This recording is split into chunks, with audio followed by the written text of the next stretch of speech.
하겠습니다. 네. 하나님 말씀, 오늘은 이제 십계명 7번째 시간이죠. 7번째 시간. 그래서 7번째 시간인데요. 오늘 6번째 계명인 생명 존중에 대해서 말씀을 전하도록 하겠습니다. วันนี้เป็นครั้งที่การเทศนาอธิบายพระบัญญัติ10ประการนะครับโดยเฉพาะพระบัญญัติ10ประการที่6นะครับวันนี้เป็นประการที่6นะครับ그래서 생명 존중에 관한 내용을 오늘 말씀을 통해서 보도록 하겠습니다.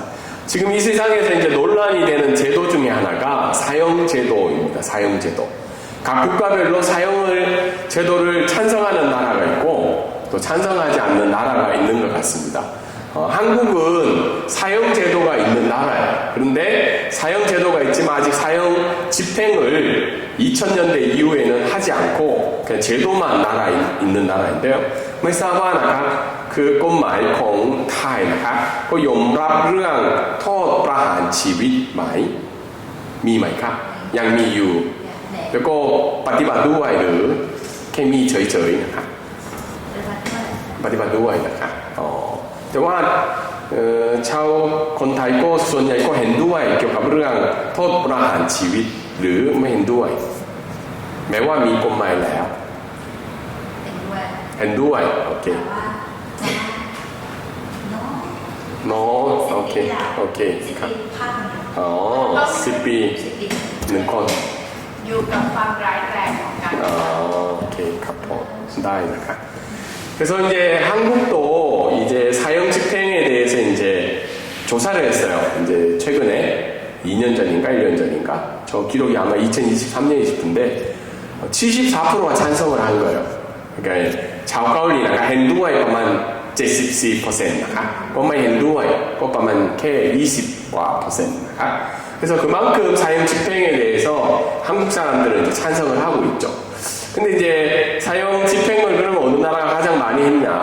중국이 가장 많이 했다고요. 중국은 법이 좀 엄격해서 되게요.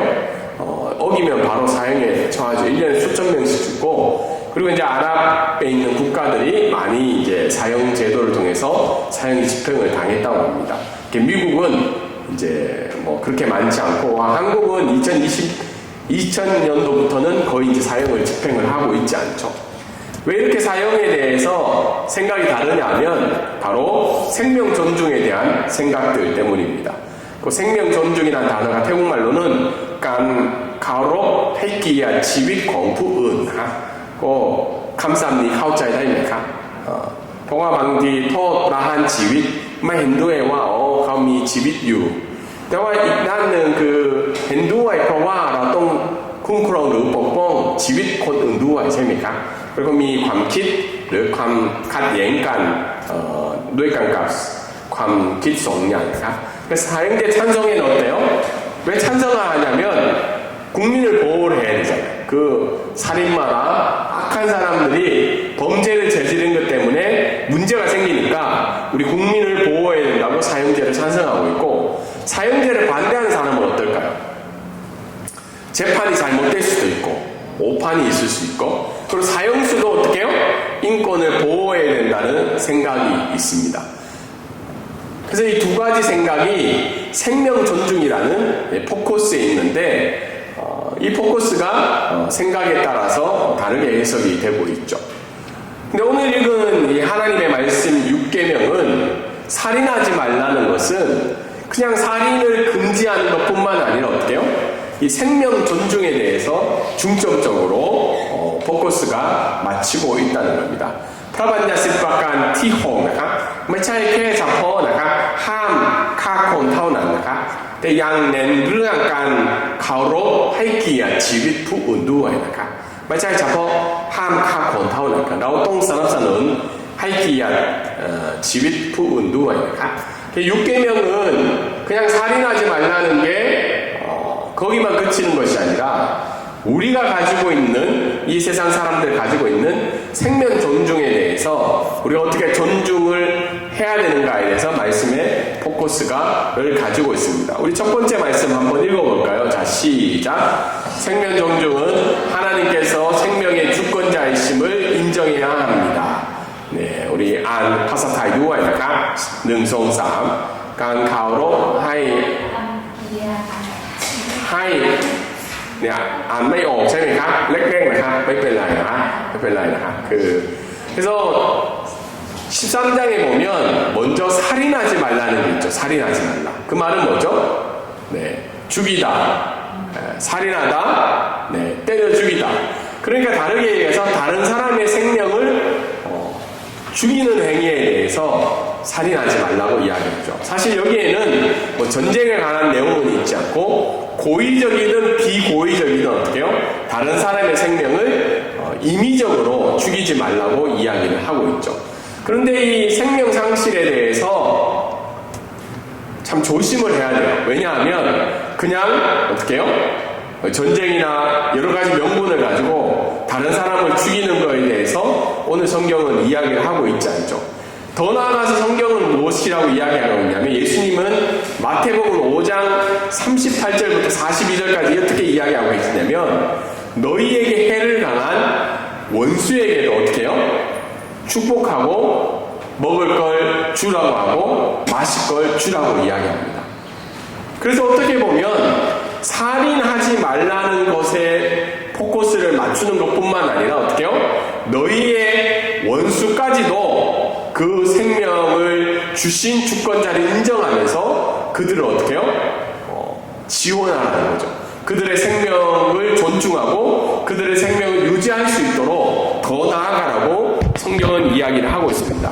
사실 이 말씀을 들으면 굉장히 어렵죠. 왜냐하면 그냥 단지 나를 해양 사람들에게 살인하지 말라는 거에서 그치면 그것까지는 오케이인데 그런 행위를 가하려고 하는 사람들조차도 어떻게 해요? 축복하고 먹을 걸 주고 마실 걸 주라고 이야기하고 있죠. 이것이 오늘 성경에서 이야기하고 있는 하나님의 복음을 들은 자들에 대한 성경의 반응이라고 오늘 이야기하고 있습니다. 왜냐하면 그 생명은 누가 주었기 때문이죠? 하나님이 주관하시는 것 때문이죠. 하나님이 생명의 주권자이기 때문에 그 생명을 함부로 하는 거에 대해서 하나님은 금하고 있고 또한 그 생명을 어떻게 해요? 보존하고 그 생명이 유지될 수 있는 것까지 우리가 지켜나가는 것이 복음을 들은 자의 말씀이라고 이야기를 하고 있습니다. 그래서 오늘 말씀을 통해서 우리가 알 수 있는 것은 하나님이 생명의 주권자이시기 때문에 우리가 친히 원수 갚는 수 없다는 거죠. 우리가 어떤 해를 당하거나 우리에게 어려움이 찾아왔을 때 우리가 그것을 직접 보복하는 것은 뭐라고 이야기하고 있나요? 성경은 그것을 지지하고 있지 않죠. 우리 로마서 12장 19절 말씀 한번 읽어볼까요? 자, 시작. 내 사랑하는 자들아 너희가 친히 원수를 갚지 말고 하나님의 진노하심에 따라 맡기라. 기록되었을 때 원수 갚는 것이 내게 있으니 내가 갚으리라 주께서 말씀하시느니라. 아멘. 네. ในพระธรรมโรมบทที่12ข้อ19นะครับก็พระคัมภีร์เขียนไว้ว่านะครับนี่แน่ท่านผู้เป็นที่รักของข้าพเจ้าอย่าแก้แค้นแต่จงมอบกันนั้นไว้แล้วแต่พระเจ้าจะทรงลงโทษพระเจ้าจะทรงลงโทษและการแก้แค้นเป็นของเราหมายความว่าการแก้แค้นของพระเจ้าเพราะว่าชีวิตทุกอย่างก็มาจากพระเจ้าแล้วก็ชีวิตเป็นสิ่งที่พระเจ้าทรงช่วยดูแลเสมอนะครับ그래서 우리가 원수 갚는 것은 우리의 할 일이 아니라고 성경은 이야기하고 있죠. 그 원수 갚는 것은 누가 하신다고요? 하나님이 갚아주신다는 거예요. 우리의 잘못과 범죄에 대해서는 심판이 있지만 그 심판은 누가 하신다는 거예요? 하나님이 갚아주신다는 겁니다. 두 번째는 이 말씀에 따라서 우리가 생각할 수 있는 건 뭐죠? 마음의 상태에서도 살인을 할 수 있다는 거예요. 살인은 육체적인 것에 대해서 생명을 거두는 것뿐만 아니라 성경은 마음의 상태에서도 어떻게 해요? 살인할 수 있다고 이야기하고 있죠. 칼빈이라는 사람은 어떻게 이야기하고 있냐면 피 흘리는 행위를 하지 않는 사람이라고 해도 살인죄로부터 깨끗한 것은 아니다. 왜냐하면 뭐라고 나와 있나요? 누구든지 행위로 범하건 노력하고 시도하건 또는 마음속으로 자기의 이웃의 성과 반대되는 어떤 것을 품건 하나님은 그를 뭐라고 생각한다고요? 살인자로 간주한다는 거예요. 그리고 우리의 마음속에 뭐예요? 증오와 복수와 다툼이 있는 것도 살인으로 하나님은 여겨주시고 있다는 거예요. ในจิตใจของเรานะครับสมมุติว่าเรามีความเกลียดชังเรื่องการแก้แค้นหรือการทะเลาะวิวาทนี่เป็นเหมือนการฆ่าคนอื่นนะครับเห็นด้วยไหมครับ ด้วย เห็นด้วยนี่เป็นคำตรัสของพระเยซูคริสต์นะครับถ้าเราเกลียดชังกับคนอื่นหรือเกณฑ์แขหรือทะเลาะวิวาทด้วยกันกับคนอื่นก็นี่เป็นเหมือนการฆ่าคนอื่นนะครับในคำตรัสของพระเยซูคริสต์ 그래서 이제 말과 행동뿐만 아니라 말도 어때요? 그것은 살인행위라고 오늘 성경은 이야기를 하고 있습니다. 그래서 우리는 이웃을 볼 때 우리의 육신과 같다라는 생각을 우리는 늘 가져야 돼요. 다르게 이야기해서 다른 이의 생명을 보존하기 위해서 어떻게 해요? 노력해야 된다. 노력해야 돼요. 그래서 근데 사형제도나 정당한 전쟁은 성경이 어떻게 해요? 네, 가능하다고 했죠. 왜 사형제도를 가능하다고 할까요? 다른 이의 생명을 보존하기 위해서. 정당한 전쟁이라는 걸까요? 그냥 다른 나라를 지배하기 위한 전쟁이 아니라 우리 국민을 보호하기 위한 전쟁은 가능하다고 되어 있죠. 그래서 사형제도나 전쟁을 주관하는 사람들을 위해서 우리가 기도해야 되죠. 그 일들이 하나님 뜻에 맞게끔 정당하게 이루어질 수 있도록. 그리고 또 나아가서는 어때요? 안전한 제품, 안전한 음식도 이게 우리에게 적용할 수 있는 거예요. 왜냐하면 이번에도 어떻게 해요? 지난주에 소천하신 그분도 음식으로 인해서 생명을 잃으신 분이에요. 그래서 안전한 제품과 안전한 음식도 어떻게 해요? 우리가 보존하기 위한 노력이라는 거예요. 지금 치앙라이 농카에도 보니까 홍수가 났어요. 이런 것들도 다 뭐예요? 환경 보존도 우리가 생명을 보존하기 위한 노력의 일환으로 생각할 수 있습니다. 그래서 우리가 만약에 우리의 육신과 같은 이웃이라면 어때요? 은혜와 긍휼을 가지고 불쌍히 여김을 가져야 되는 것이 생명 존중의 일환이라는 겁니다.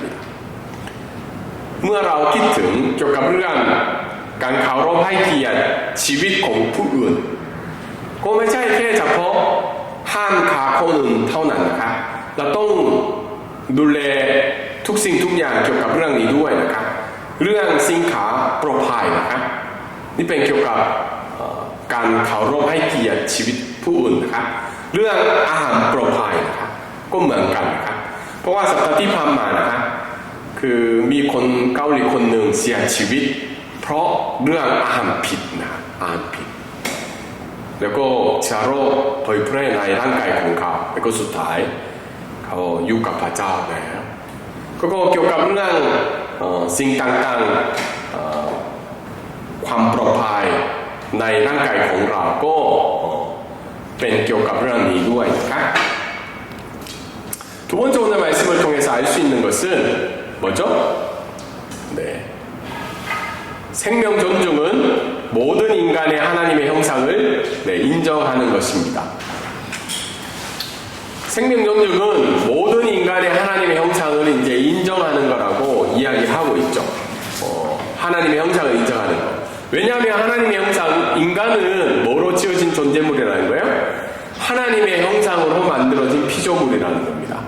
ก็ไม่ทราบว่านะครับรู้จักคำศัพท์พระฉายาของพระเจ้านะครับเราเป็นพระฉายาของพระเจ้าก็มี 시티피셋 이마자파자루아.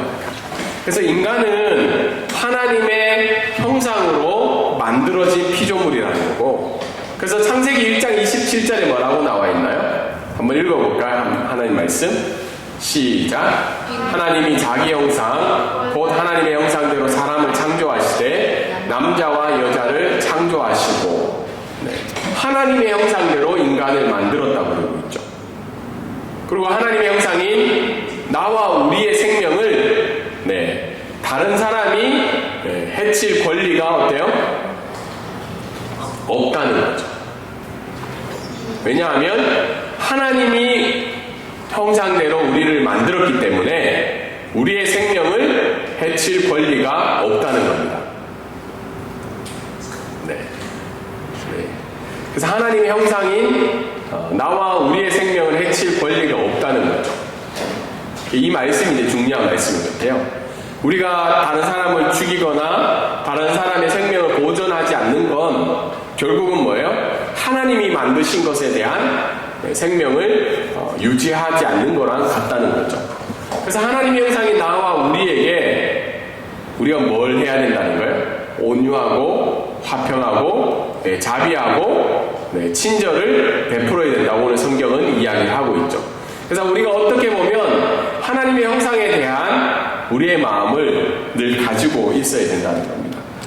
그래서 오늘 말씀을 이걸 적용해 보면 첫 번째는 뭐예요?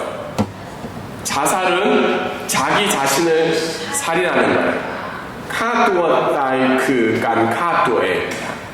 เพราะว่านี่เป็นไม่ใช่มีสิทธิของมนุษย์นะครับเพราะว่ามนุษย์ทุกคนเป็นพระชายาของพระเจ้าก็เลยไม่มีสิทธิ์ที่ฆ่าตัวเองนี่เป็นเหมือนการฆ่าตัวเอง 그래서 왜 그러냐면 자살은 자신을 살인하는 건데 우리가 알고 있는 이 사탄의 목적은 뭐예요?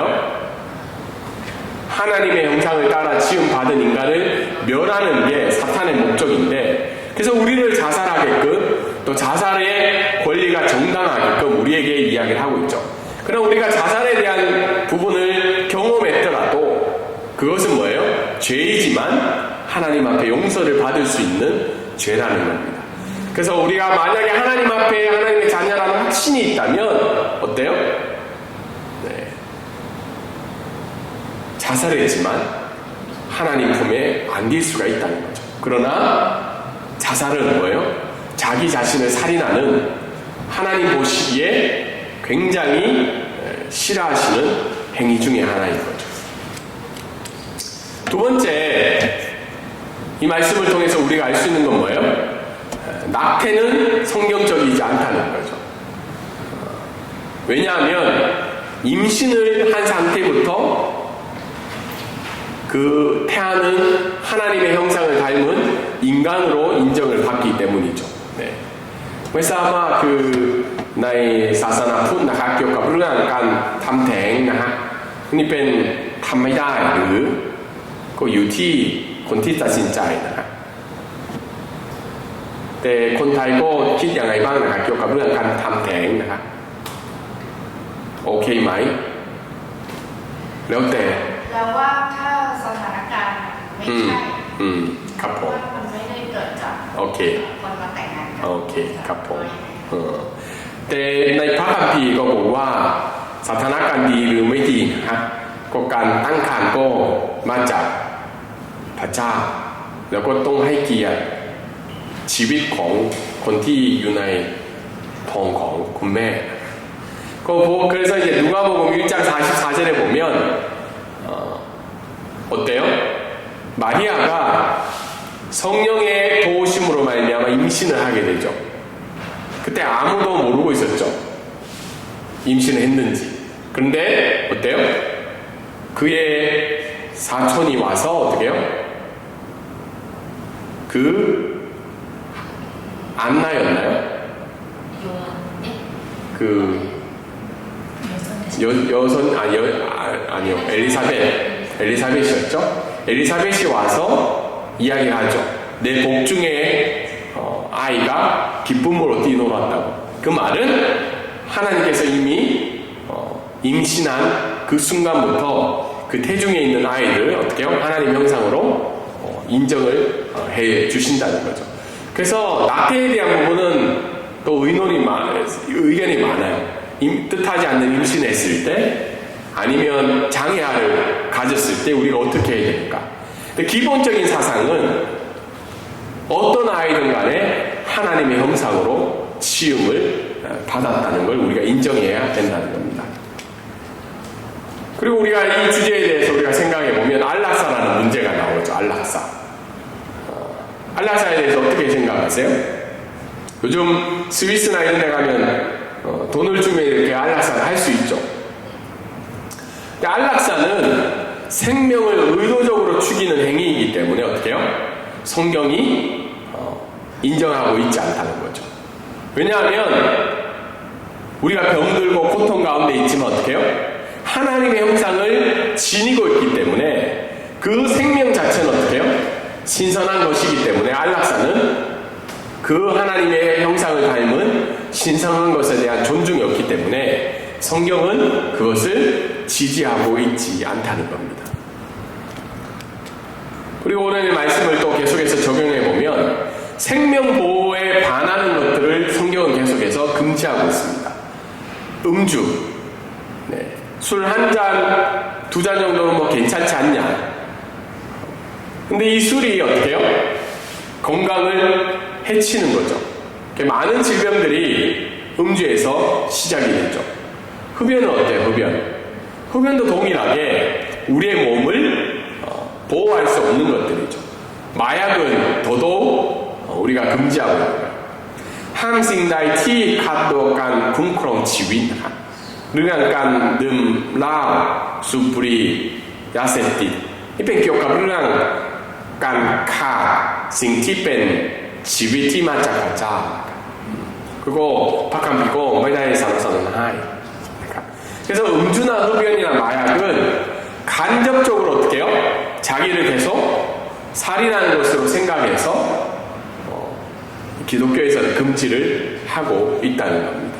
이것이 뭐 음주와 흡연을 해야지 우리가 구원을 받을 수 있다. 이게 아니고 왜 기독교는 이것을 반대하고 있냐면 하나님의 형상으로 지어진 우리의 육체의 생명 보호에 반하는 것이기 때문에 이것을 지지할 수 없다고 성경은 이야기를 하고 있습니다. 그래서 오늘 말씀 우리가 생각해 보면 모든 생명은 주께 있음을 우리가 고백해야 된다는 거예요. 생명의 주권은 누구에게 있다고요? 하나님께 있다는 겁니다. 내 생명이든 다른 사람의 생명이든 그 생명을 주신 분은 하나님이시고 그것을 통해서 지금도 그 생명이 유지가 되고 있다는 거죠. 두 번째 말씀은 뭐예요? 하나님의 형상에 대한 말과 행동을 조심해야 되고 특별히 뭐예요? 생명을 존중하고 보호하는 삶을 우리가 계속해서 살아가야 된다는 거예요. 그러니까 결국은 살인하지 말라는 이 하나님의 말씀은 그냥 다른 사람을 죽이지 않았기 때문에 그친 것이 아니라 그 생명을 존중하고 그 생명을 보존하는 일도 우리가 하나님의 말씀을 지키는, 그리고 그것은 행동에 뿐만 아니라 우리의 말과 우리의 마음속까지도 그 생명을 보존하고 그 생명을 유지하고 존중하는 일을 행하는 것이 오늘 하나님이 우리에게 주신 6계명인 살인하지 말라는 뜻으로 우리가 믿고 나아가는 저와 여러분이 되기를 주님의 이름으로 소망합니다. 아멘.